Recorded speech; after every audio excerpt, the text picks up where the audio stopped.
Olha o nono ano aí! Espero que esteja tudo certo com a saúde física e mental de vocês, como a minha está.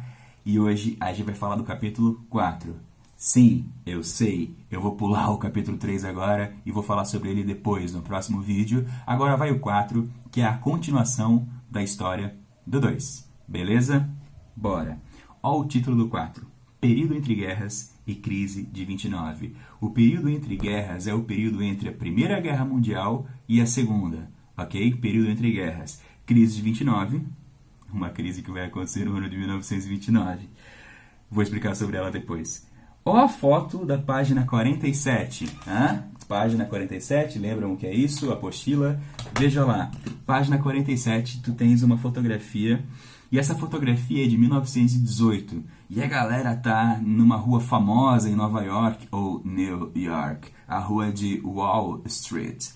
Wall Street é o centro financeiro de Nova York, o centro financeiro dos Estados Unidos, é ali onde acontecem os principais negócios do país. E o pessoal está ali comemorando, porque é o momento de comemoração do final da Primeira Guerra Mundial e da vitória dos Estados Unidos. Aliás, olha quem aparece nessa fotinha.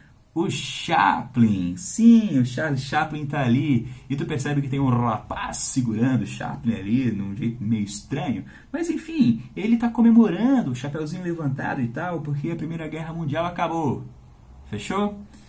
Wall Street, centro financeiro, tem tudo a ver com a crise que tá aí em cima, hein? A crise de 29. Então a euforia pelo fim da guerra de 18 anos depois se tornará a crise de 29. O Mario aqui viu essa euforia, depois vai ver uma depressão gigantesca. Página 48. Economia estadunidense após a Grande Guerra. Após a Grande Guerra, os Estados Unidos se torna o principal país do mundo. É isso aí. Os Estados Unidos vai ser o país que mais indústria tem, que mais produção tem, e é o país que se torna o líder mundial após a Primeira Guerra. Vamos pensar, a guerra aconteceu na Europa. Então, as indústrias da Alemanha, da Inglaterra, da França, boa parte delas estavam devastadas, destruídas. Ruas, pontes, enfim, estragadas, quebradas, plantações improdutivas. Imagina a destruição que aconteceu nesse continente após a Primeira Guerra Mundial. A indústria europeia não estava mais produzindo. Estados Unidos, então, que ficou intacto, pois não teve bombardeios nem ataques durante a Primeira Guerra Mundial na América, afinal aconteceu na Europa. Estados Unidos, que estava intacto, começa a desenvolver cada vez mais sua indústria, se torna o principal país do mundo. A produção americana era para o próprio Estados Unidos, mas também era exportada para a Europa. Muita coisa que os Estados Unidos produzia era para o consumo europeu. E a Europa precisava porque a sua indústria estava destruída, não tinha como produzir no continente europeu, certo? Então, muito do lucro americano vinha do consumo europeu. Além disso, os Estados Unidos também eles vão emprestar dinheiro para os países europeus se reconstruírem, ok? Então, os americanos ganham dinheiro vendendo produtos e emprestando capital para a reconstrução da Europa. Todo mundo que empresta com juros, mesmo que os juros fossem mais baixos do que o habitual, mas Estados Unidos deveria ter lucro com isso também. Olha na página 49 agora, esse automóvel aqui. Ele é o Ford T. Tu pode pesquisar aí na internet, vai ter vários vídeos do Ford T. E o Ford T é o carro que se transformou no primeiro grande sucesso comercial automobilístico. Os automóveis eles foram inventados pelo Carl Benz. Ele é um dos donos, um dos sócios da Mercedes-Benz, sacou? Alemão, então. Mas o primeiro carro produzido em grande quantidade e em linha foi o Ford T, como está aí na página 49. Por que esse carro está aí? Para mostrar que a produção americana vai crescer, vai se desenvolver.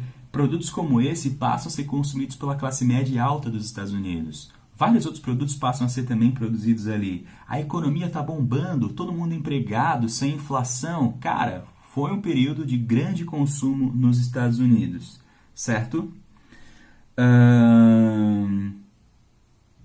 O marketing vai ser muito desenvolvido, tu vê no final da página 49 também, essas propagandas que se faziam na época, né?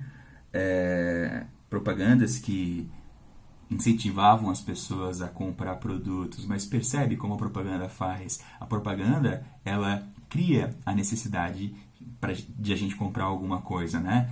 Ela cria uma vontade, ela cria um desejo na pessoa para que ela compre algo. Então, percebe que essas propagandas aí têm elementos muito parecidos com elementos de hoje em dia.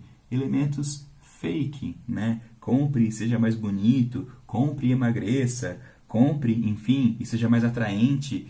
Esse tipo de lógica das propagandas de hoje, tu percebe que lá em 1920 já existia. Muito bem, página 50. Principal coisa dessa página. Último termo do primeiro parágrafo. Já destaca aí. American Way of Life. American Way of Life, traduzindo, significa o quê? Significa o jeito de viver americano. Ah, olha só, cara, como eu sou poliglota. O jeito de viver americano era basicamente obter a felicidade através do consumo. Então, se cria uma lógica de que para tu ser feliz, tu precisa consumir. Veja só, essa produção industrial crescente, esse acesso ao consumo, esse acesso aos novos bens que estavam sendo produzidos, criou um novo padrão cultural dentro dos Estados Unidos, em que ser feliz é consumir. Muito bem.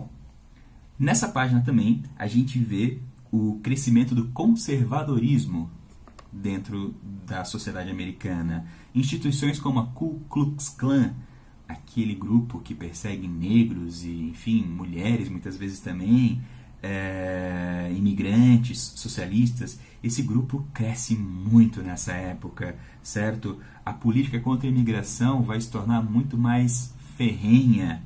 Ali embaixo, segundo parágrafo, lei seca, foi proibido o consumo de álcool e a produção de álcool nos Estados Unidos. Veja só, isso fez surgir um contrabando de álcool. E aí do lado o Al Capone. Já ouviu falar o nome dele, não é? Al Capone foi um dos maiores mafiosos americanos. E qual que era o seu crime? Contrabandear garrafas de uísque, por exemplo, de álcool, uma vez que nesse período foi proibido.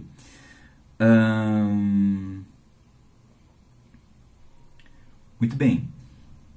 Um detalhe, tem um filme na Netflix muito interessante, se tu quiser conhecer a Ku Klux Klan, que é O Infiltrado na Klan. É até uma espécie de filme sátira, assim, tem um pouco de humor e tal. Acho que vale a pena.